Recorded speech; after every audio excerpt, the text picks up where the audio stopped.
Hello!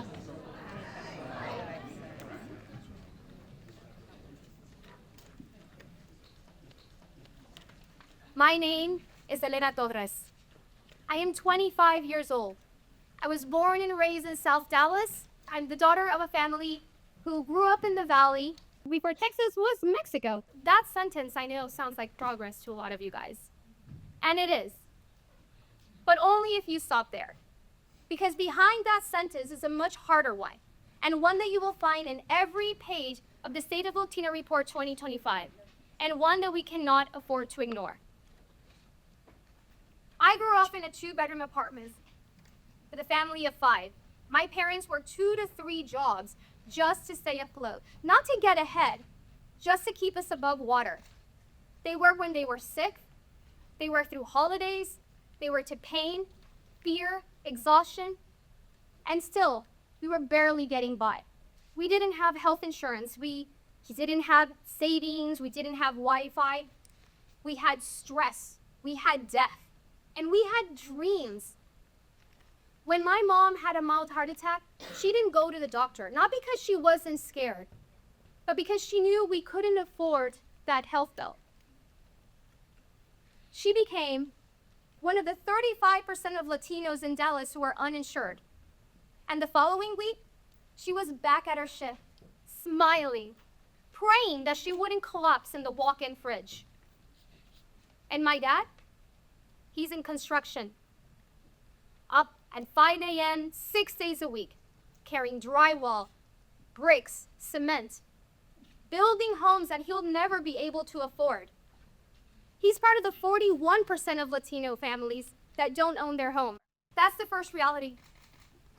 Back-breaking work, endless sacrifice, no cushion, no one-handed applause, no safety net, just prayers and grit.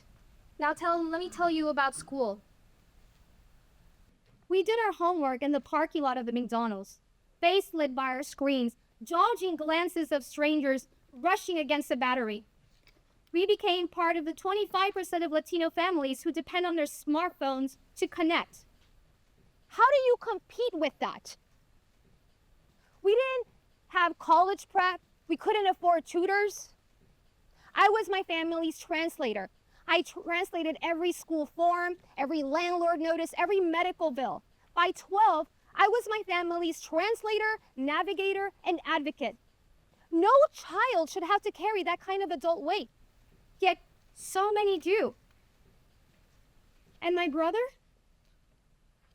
when he went to college, he dropped out the first year, not because he wasn't smart, because his bills were louder than his books. He went back to construction, same steel boots, same long hours, different dreams, smaller now, and silent. And our family lost all the hopes that we had pinned on him.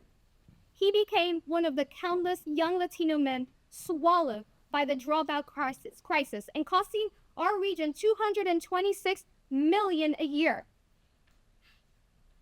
That's the first reality. But the second reality is when my mom joined a parent integration program at the Concilio, something shifted. She got a laptop, a refurbished laptop. She got a hotspot, and she got something more powerful: tools to engage. She started tracking our grades, emailing the teachers, attending PCA meetings, and just like that, our family wasn't in the sidelines anymore. Because, you see, these programs aren't just nice to have. They're the difference between invisibility and empowerment. And me, I found mentors, teachers who believed in me. I attended UT Austin on scholarship. I met Latino students that stories mirrored mine, different zip codes, same barriers, same fire. And that's the second reality. When you invest in Latino families, the return is exponential. You don't just change one life, You change the trajectory of generations. Latinos are 42% of Dallas County population. We are the students in your classrooms, the workers in your hospitals, the cashiers in your grocery stores, the caretakers of your children, and the future, and your future.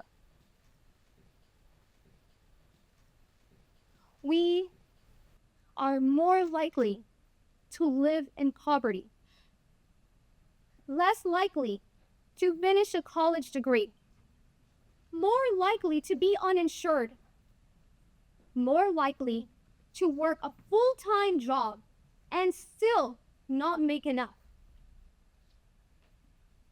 And still, we rise. We are not at risk. We are at capacity, starving for investment, not motivation. Because here's the thing, when you give us a fair chance, we excel, we graduate, we build businesses, we become nurses, architects, software engineers. And it's really amazing. We take care of our families and we build up our communities. But none of that happens without access, without health care, without broadband, without advisors and culturally relevant supports, without the recognition that talent is evenly distributed, even if opportunity isn't. Because you see, this report isn't just a reflection of the struggles in the Latino communities. It is a roadmap to regional prosperity. So let's be clear. Supporting Latinos is not charity. It is workforce development. Equipping Latino parents is not public service. It is an economic imperative. Ensuring Latino healthcare is not a favor. It is how we avoid crisis-level system collapse. We don't need pity. We need partnership. We don't need band-aids. We need systematic investments. We don't need a seat at the table. We are the table. We bring the chairs. We bring the guests. We bring the food. And still you ask us to wait outside. But here's what's happening now. Here's the reality. The good news is that we're done waiting. We are graduating. We are voting, we're building, and we're not going anywhere. So the question is not whether Latinos are shaping the future of Dallas. The question is, will you shape it with us? Because this report doesn't ask you to save us. It calls you to stand with us, to recognize the power that is already there, dreaming, working, rising in every zip code. So stop asking whether we're ready for opportunity and start asking if you're ready for opportunity. We are not a problem to fix. We are a solution. So don't read the report and move on. Read it and act. Invest, listen, hire, fund the programs, redesign the system, challenge the policies, and finally, meet our reality with the urgency it demands. Because our future depends on it,